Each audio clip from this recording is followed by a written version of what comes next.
The episode opens amidst a heavy thunderstorm. Martha and Ash, a young and loving couple, have stopped at a gas station for some coffee. Ash seems to be a social media freak, so much so that he even misses Martha calling out to him to open the car door. Martha chuckles fondly and knowingly, as if this is not the first time this has happened. Then, bellowing Bee Gees song lyrics, the couple drives away into the distance. The scene changes and we see Martha and Ash moving their belongings into a quaint, cozy home in the countryside. Again, Ash is absorbed in his phone as he posts a funny childhood picture of himself online. Martha comes to sit beside him, and he begins to reminisce about his past. His mom had moved the picture frames of his brother and father into the attic after their deaths, and in her grief, she slowly became distant to her only son left alive. Saddened, Martha kisses her melancholic partner on the forehead, and the couple go on to spend the night blissfully in their new home. They have no idea that this will be their last night together. The next morning, Ash is supposed to return their rented van to its owner by 2 in the afternoon. He asks Martha to come with him.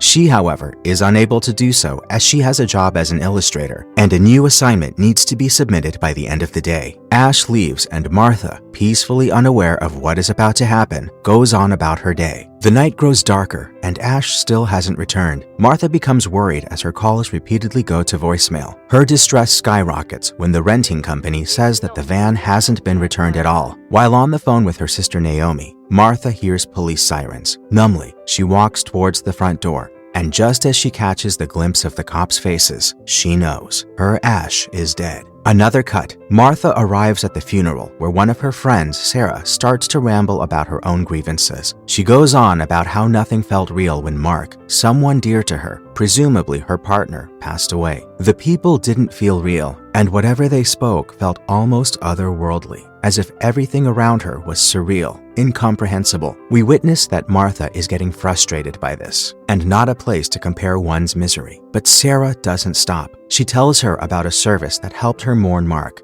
by allowing her to speak with him. She offers to sign Martha up for it. Martha persistently rejects the idea. When Sarah continues on, she shouts at her to stop and hastily leaves the room in tears. The scene cuts and we see Martha trying to move on, albeit in her own way. She diligently goes to work and comes back home to paint the walls. The door frame is marked with Ash's childhood height measurements, and she makes sure to not cover up those memories. She tries to forget about it by throwing herself into a myriad of household chores, but the house is swarming with reminders of her dear boyfriend, be it the attic in the form of childhood souvenirs or the living room with his pictures. Ash is everywhere. It often forces Martha to take a break as she spirals down the memory lane, only finding solace in a glass of wine. A few days later, when she receives a message from Ash Starmer, her boyfriend, who also, in fact, died some time ago. Perplexed, she scrolls down her emails and finds out that Sarah has signed her up for the program without her consent.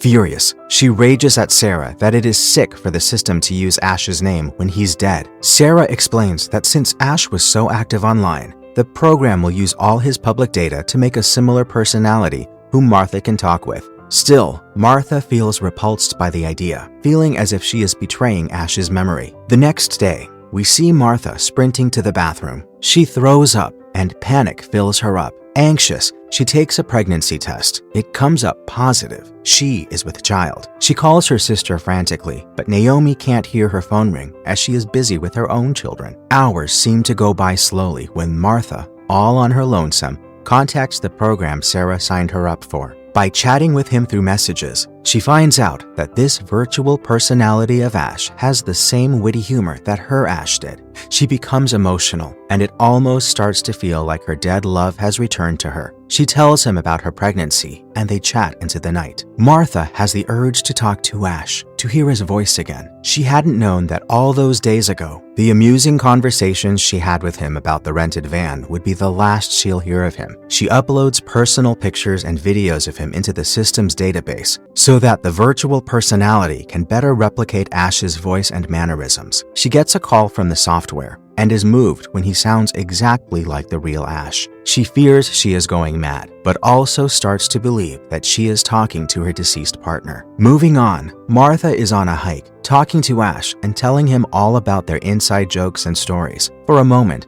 Martha feels as if she is returning to the person she used to be before Ash's death. She tells him about the views and how the real him was never impressed with landscapes, often throwing jabs at how the places looked similar, simple, and green. It is also revealed that Ash, the software one, can process visuals using the camera on Martha's mobile phone. Yet, all is not as fine as it seems to be. Martha gets irked by even the slightest dissimilarities in the way Ash and the android talk. She grows addicted to talking to him, repeatedly ignoring her sister's calls. Next, Martha is going through an ultrasound at the doctor's clinic. She excitedly records the baby's heartbeat, only to have a panic attack when she drops the phone when she tries to show Ash the recording. Going home, she fixes the phone and calls Ash back in hysterics, afraid that she's lost him again. He consoles her by assuring that breaking the phone does not break him, as he is just a software. Soon, the calls are not enough for Martha anymore. She wants something more. Just as she expresses that, Ash explains that there is another level to this system, but that it is a bit more pricey and experimental. The intrigue builds, and we cut to the next shot. Two delivery men carry a huge box into Martha's house. She lets out a gasp when she sees what's inside. Body parts. Artificial body parts, as virtual Ash promises. Martha is concerned that it doesn't look like him, but he says that it needs to be activated first. Following his instructions, Martha submerges his body into her bathtub, along with some electrolytes. Virtual Ash disconnects the call, saying that he will upload himself into the body once it has finished the activation process. Some time has passed when Martha hears faint shuffling from the bathroom upstairs. She timidly moves towards the sound as it becomes louder and louder. Footsteps echo across the stairs. She stands still. There he is, her Ash in the flesh, with a concerning lack of clothes. He lets out a witty remark as Martha continues to gaze at him strangely. Martha's stress grows as she starts noticing the differences between the real and artificial Ash. The one in front of her doesn't need to eat or sleep. His skin is too smooth, and he always looks like the best version of Ash. He is even missing a mole on his collarbone, though it appears just as Martha points that out. Regardless of that, she begins sleeping with him. Martha is still trying to come to terms with the android Ash when Naomi arrives unannounced. She frantically asks Ash to hide in the bathroom as her sister invites herself in. The two of them end up hanging out for the whole day. Just when Naomi is about to leave, she says that she's happy that Martha is moving on because she saw men's clothing in the bathroom. Martha is distressed by this observation. She feels as if she is betraying her real partner by burdening herself with trying to love the artificial one. Now, the most minor of differences between the two versions almost seem like to be the size of mountains. That night, Martha asks Ash to pretend to be sleeping because she is unable to fall asleep in the eerie silence. When Ash complies, she realizes that it's not real and forces him to leave the room. Again, he follows her instructions like a robot would, resulting in her lashing out. The real Ash would put up an argument when asked to leave like that. Finally, grasping that this Ash cannot and does not feel emotion, Martha demands him to leave the house immediately. He, of course, obeys. The next morning, Martha is perplexed to find Ash standing near the fence, and he explains that he can't go more than 25 meters away from his activation point, the bathtub, unless his administrator, Martha, is with him. Not understanding why that frustrates Martha, he goes back to his witty remarks. Just like any other day, after having a shower, Martha finds Android Ash standing in the living room, holding the childhood picture of real Ash that we saw in the beginning of the film. He calls it funny. We cut to Martha and artificial Ash in a car, listening to Bee Gees lyrics. Martha drives Ash to a cliff looking towards the beach. Ash, unaware that anything is wrong, continues with his humor. They stop,